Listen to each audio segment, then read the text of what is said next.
de volta com troca de passes. Estou com o Pedro Moreno, com o Carlos Eduardo Mansur, que quando a gente foi para o intervalo destacaram a mudança dos vice-líderes. Então vamos falar do novo. Ah, né? Sim. Tem um como consolidado foi? ali na segunda posição. E chegou com estilo, né? Chegou chegando. O jogo estava empatado em 1-1, de repente o Grêmio disparou a fazer gol e impôs mais uma derrota pesada ao Curitiba. No primeiro né? tempo não tem nada a ver com o segundo. E nada sugeria que o placar seria esse, né? De um Curitiba que conseguiu ter grandes oportunidades. O Grando fez duas, essa daí é outra no chute do Natanael. Agora de cabeça ele vai fazer outra grande defesa. O Curitiba, eu comentei o jogo entre Curitiba e Internacional na quinta-feira, o jogo no Couto Pereira. E foi um jogo onde o Curitiba fez um bom primeiro tempo. Se não me engano, aquele jogo em finalizações no primeiro tempo terminou 9-0 no primeiro tempo para o Curitiba. E aí a primeira finalização do Internacional foi justamente um pênalti aos 20 do segundo tempo. E depois que o Inter faz 1-0, o Curitiba não consegue buscar. Hoje o enredo foi um pouco parecido, porque era um Curitiba que criava, que conseguia chegar. E aí sofre o gol também num lance de pênalti, a bola batendo na mão do Natanael. Consegue o empate nessa belíssima finalização do Aleph Manga, artilheiro do Curitiba na temporada. Só que aí ele destoa da campanha do Curitiba, Totalmente. Só que aí depois, quando vai para o segundo tempo, o Curitiba o segundo tempo do Curitiba não compete. É pavoroso, não consegue competir. Aí é um vareio do Grêmio e que faz a gente agradecer por esse cara estar aqui no futebol brasileiro. Luiz Soares gastou a bola, assim, o passe dele de esquerda pro gol do Villa Sante. O Soares aumenta a rotatividade de todo o ataque do Grêmio, né? É o tipo de jogador que faz todo mundo jogar mais. Né? Eu citei o caso do Tiquinho, obviamente, gente, sem querer fazer nenhum tipo de comparação, mas são dois tipos de atacantes que, assim, eles pensam além do que é a função do goleador, do camisa 9. São dois caras que fazem o time jogar. Então o Luiz Soares, a gente vê todo momento o posicionamento dele, aí o gol dele, né? Ele se movimenta, vai para o lado, vai para o outro, ele cria espaço, ele abre espaço, ele com um passe ele consegue acelerar a jogada. É um cara que, assim, torcer para esse joelho permanecer em condições. Esse joelhinho aguentar, né? Pra gente ter mais jogos como esse de Luiz Soares aqui no futebol brasileiro. Agora, curioso, né? O Botafogo vai enfrentar o Grêmio daqui a 2 ou 3 rodadas? Daqui a duas, o Vasco, né? E depois o Grêmio. E isso me faz lembrar que o Soares tem sido poupado em gramados sintéticos, pela questão do joelho. Mas aí, a decisão de ele não jogar contra o Palmeiras passou por aí. Também não enfrentou o Atlético Paranaense. O Grêmio manda o jogo contra o Botafogo. Contra o Botafogo em casa. Nessa rodada, então, esse problema fica para o segundo turno. Isso, é um problema para resolver mais adiante. O Grêmio hoje teve uma coisa interessante, né? Ele está sem o Jeromel, né? Já há algum tempo. Mas hoje, na rodada passada, ele também não tinha o Bruno Alves, né? E voltou a uma linha de 4. Não com uma linha de 3. E hoje, ao escalar a linha de 4, ele fez algo que ele não tinha feito na rodada passada, que foi voltar aos 3 meias. Vina, Bitelo e Cristaldo por trás do Soares. E a minha sensação... Ele está lidando com esse dilema ao longo de toda a temporada, né? Joga com 3 meias, joga com jogador pelo lado. Ele está com a dificuldade de ter jogador de velocidade pelo lado, né? E é por aí que passa esse dilema, né? Porque a sensação é que quando você usa esses 3, você fica pesando na balança, né? Dos dois lados da balança. O que eles te dão com bola, que é muita capacidade de articulação, de aproximação, de troca de passe, de criação de oportunidade, e o que o time perde em termos de competitividade. O primeiro tempo parecia feito para reforçar essas dúvidas, né? Porque o Grêmio constrói o gol, sai na frente, mas permite uma quantidade...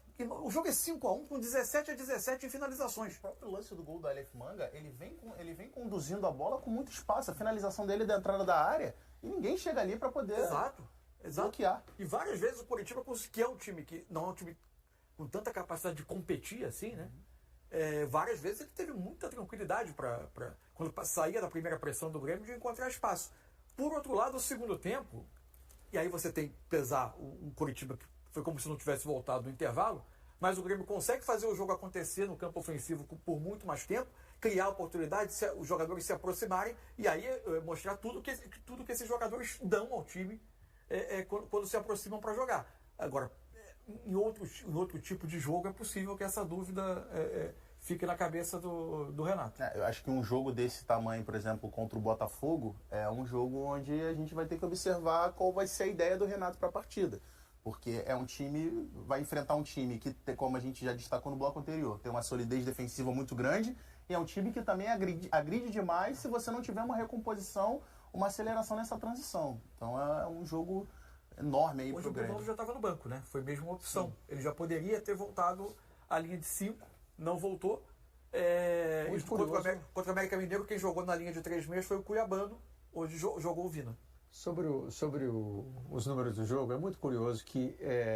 Você olhar para isso e dizer que foi 5-1. É muito parecido. Você olha com 50% de posse de bola para cada um, 17 finalizações para cada um, só 8-7 nas certas. Diferença de passes, 4 passes de diferença. E o jogo foi 5-1. 5-1. Né? Qualidade técnica fala muito sobre isso. É uma diferença de eficiência muito na saída do jogo contra o Internacional, o Gabriel, goleiro do Curitiba, deu uma entrevista assim que eu achei... que você via que claramente os caras, assim, aquele semblante de tipo, cara, eu não sei mais o que fazer. Tipo, a gente passou 10 dias treinando, trabalhando demais. A gente fez um jogo onde a gente mereceu ganhar do adversário. E aí, praticamente na única bola que o adversário tem, o Coritiba naquela oportunidade contra o Inter perdeu dois gols cara a cara com o que o John salvou. E aí a única oportunidade que o adversário tem é um pênalti que eles convertem e a gente sai derrotado. E hoje, pelo primeiro tempo, foi isso, o primeiro tempo onde a gente competiu, onde a gente poderia ter feito até 2 gols, e aí sai de campo com uma derrota dessa por 5-1. Vamos rodar aqui uns trechinhos da entrevista do Antônio Carlos Zago.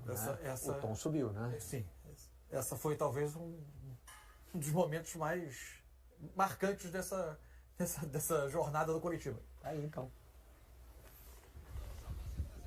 Bom, foi principalmente o segundo tempo, né? O primeiro tempo é um time que que teve uma organização, né? Que teve uma tranquilidade para jogar, criou até as melhores oportunidades antes do Grêmio criar alguma coisa, e de novo a gente acaba pecando em erros individuais, né? Praticamente foram 3, 4, então fica difícil, né?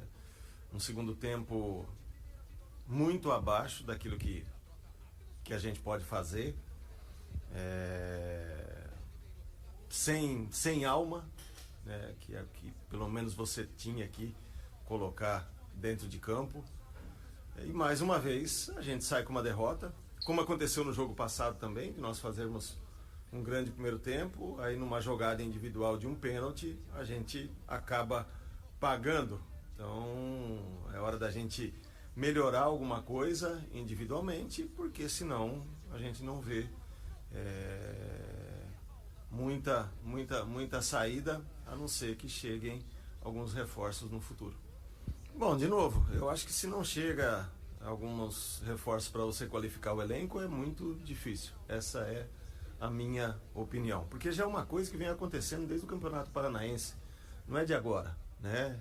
Já passou um treinador aqui, não conseguiram classificar para a semifinal do Campeonato Paranaense, foi desclassificado da Copa do Brasil, chegou um outro treinador também, até agora não conseguiu nenhuma vitória. Então é uma coisa que já acontece há muito tempo, né? E não se encaixou, né? Não se encaixou praticamente.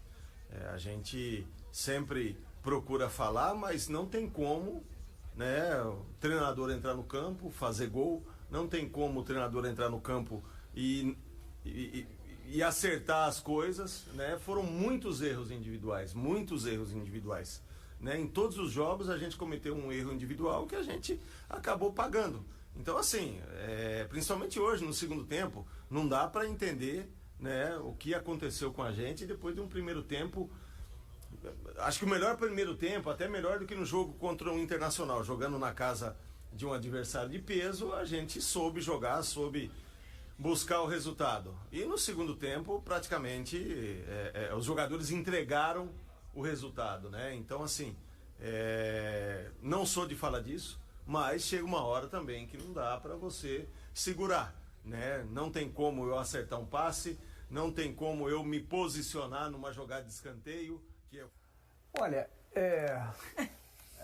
estou pensando aqui que um treinador, quando fala desse jeito do seu grupo de jogadores, ou ele tem uma absoluta convicção de que o grupo está na mão e vai entender o que ele está dizendo. O domínio do vestiário pleno, Ou ele então, contorna isso com tranquilidade. Ou então ele largou, não está querendo saber. Ele desqualificou o elenco. E mais do que isso, assim, e alguns termos ali que a gente discute bastante isso, que, cara, não cabe, assim.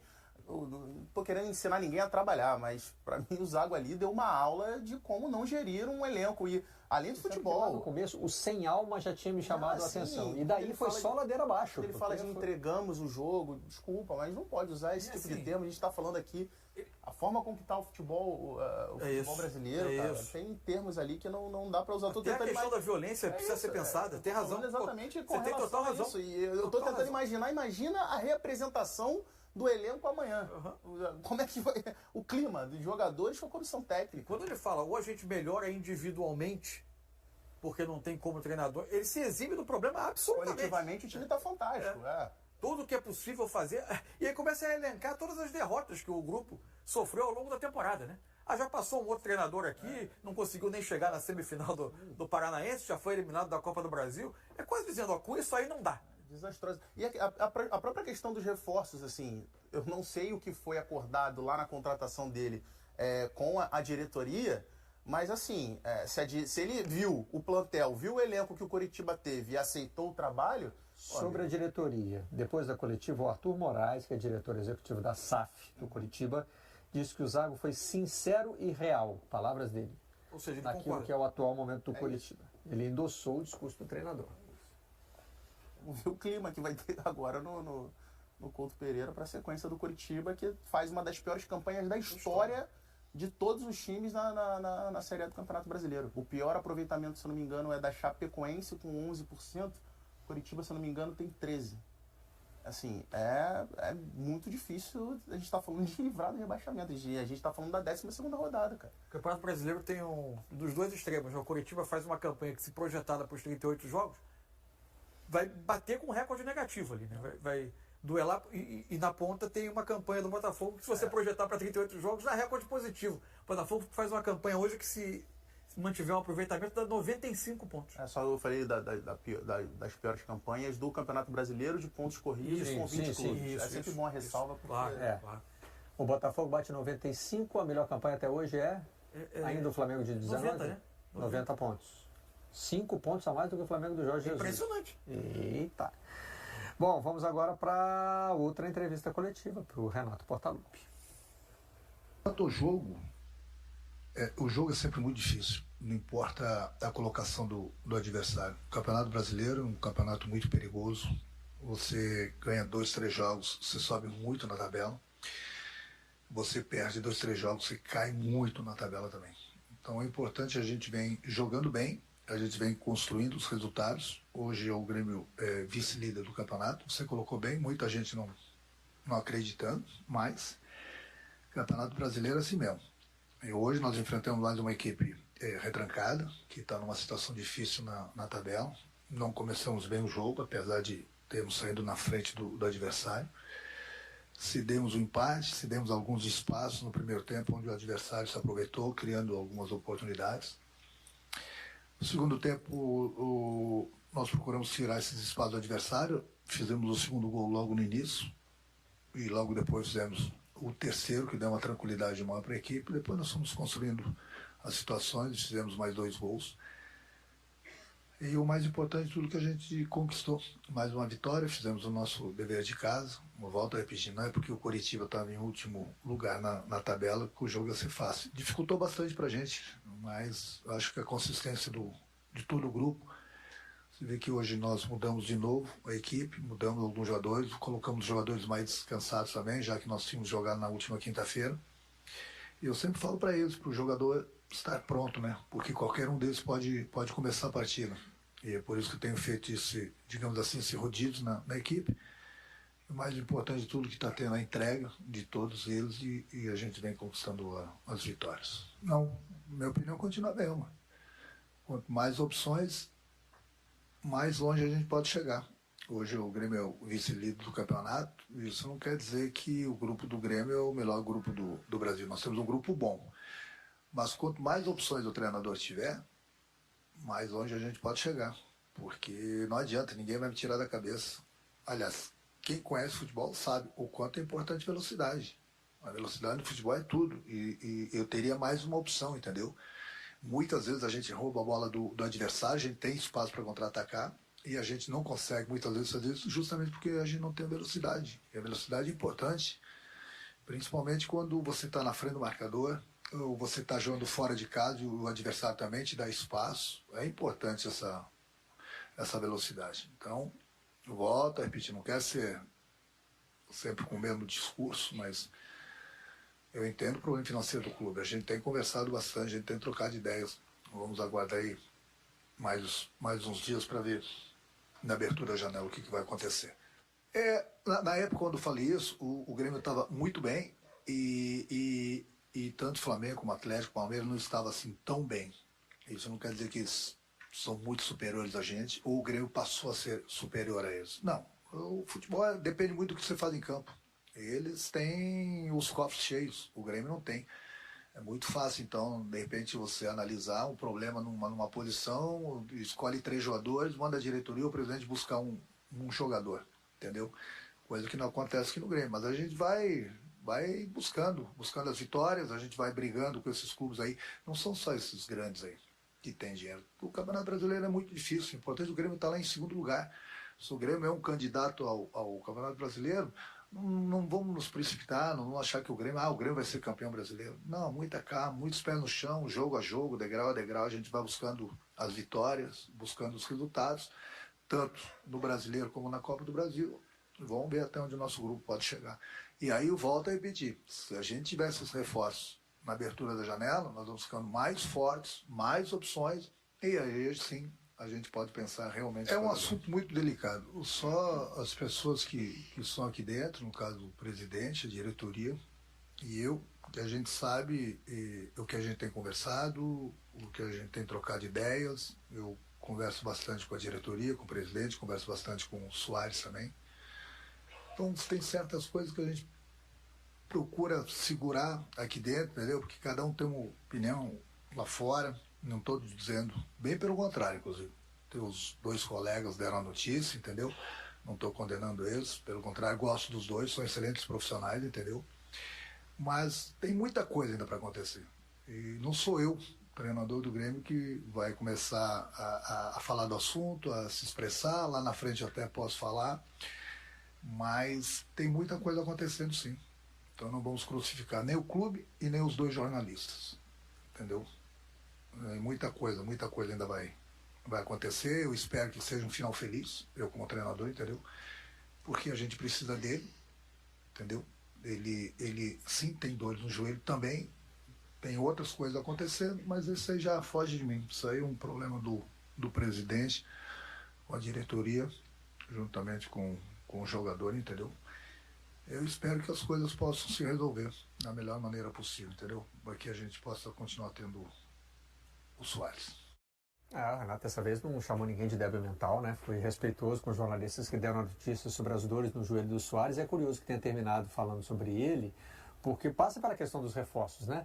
O Grêmio pode não ter tido muito recurso para ir ao mercado, mas deu uma grande tacada, né? A contratação do Soares foi genial. Desse nível E está se mostrando assim dentro de campo, não é? Não é só, porque é um grande nome, não veio é só a aí. estrela, Não. É o futebol. O cara veio... Ele trouxe o futebol dele junto. Exatamente, ele veio e está jogando, está fazendo o time jogar. Então. E assim, o Renato fala-se muito desse jogador de velocidade que o Renato busca, mas, na minha opinião, o Grêmio precisa no mercado de ter, inclusive, uma peça para ser reserva do Soares. Mesmo que o Soares continue e vá até o final da temporada, o Grêmio, quando o Soares não joga, não tem um jogador, e aí não vou nem falar assim, um jogador para substituir o Soares, porque é um cara que é insubstituível.